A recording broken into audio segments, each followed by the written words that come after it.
తుర్కియేకు భారత్ దెబ్బ తీవ్రంగా తగిలింది.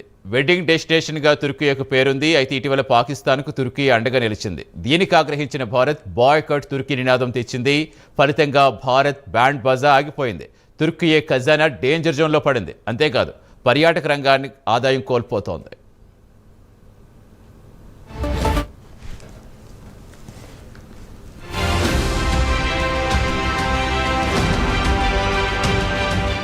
తుర్కీ కొన్నేళ్ల కిందట పెను భూకంపానికి గురైంది. అప్పటికి భారత్తో తుర్కీకు మంచి సంబంధాలు కూడా లేవు. కాశ్మీర్ అంశాన్ని పాకిస్తాన్తో పాటు తుర్కీ కూడా అంతర్జాతీయ వేదికలపై ప్రస్తావిస్తూ ఉండేది.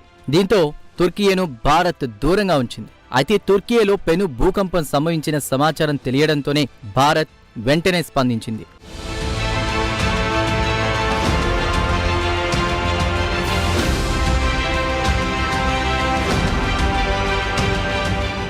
ఆపరేషన్ దోస్త్ పేరుతో తుర్కీను భారత్ ఆదుకుంది. ప్రత్యేక విమానాల్లో సహాయ పునరావాస సామాగ్రిని భారత్ పంపింది. శిథిలాల కింద చిక్కుకున్న వారిని గుర్తించడానికి జాగిలాలను కూడా పంపించింది భారత్. అయితే ఇదంతా ఏమీ ఆశించి చేయలేదు భారత్. కేవలం మానవతా దృక్పథంతోనే భారత్ అలా వ్యవహరించింది. కాగా భారత్ను ఆదర్శంగా తీసుకుని అనేక ప్రపంచ దేశాలు తుర్కీకు అప్పట్లో సాయం అందించాయి.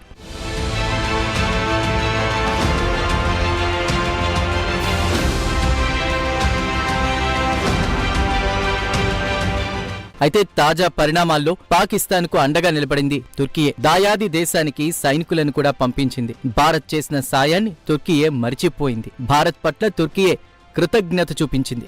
దీంతో తుర్కీయకు గుణపాఠం చెప్పాలని భారత్ డిసైడ్ అయింది. బాయ్కాట్ తుర్కీయే నినాదాన్ని కూడా ఇచ్చింది.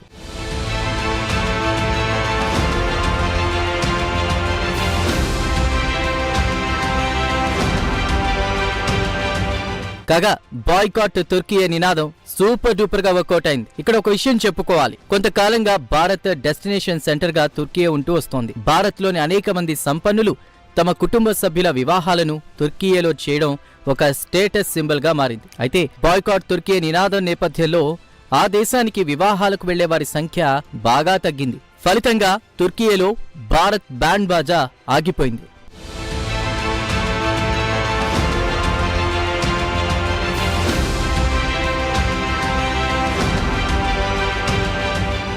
ఈ ఏడాది తుర్కీలో వివాహాలు చేసుకోవడానికి ఇప్పటికే 30 జంటలు పేర్లు నమోదు చేసుకున్నాయి. బాయ్కాట్ తుర్కీ నేపథ్యంలో ఈ జంటలు మనస్సు మార్చుకున్నాయి. తుర్కీకు వెళ్లకూడదని నిర్ణయించుకున్నాయి. ప్రత్యామ్నాయదారులు వెతుక్కున్నాయి. వెడ్డింగ్ డెస్టినేషన్ కారణంగా తుర్కీకు ప్రతి ఏడాది భారీ ఎత్తున ఆదాయం వచ్చింది. తాజా పరిణామాల నేపథ్యంలో 770 కోట్ల రూపాయల మేర ఆదాయం కోల్పోనుందని నిపుణులు చెబుతున్నారు.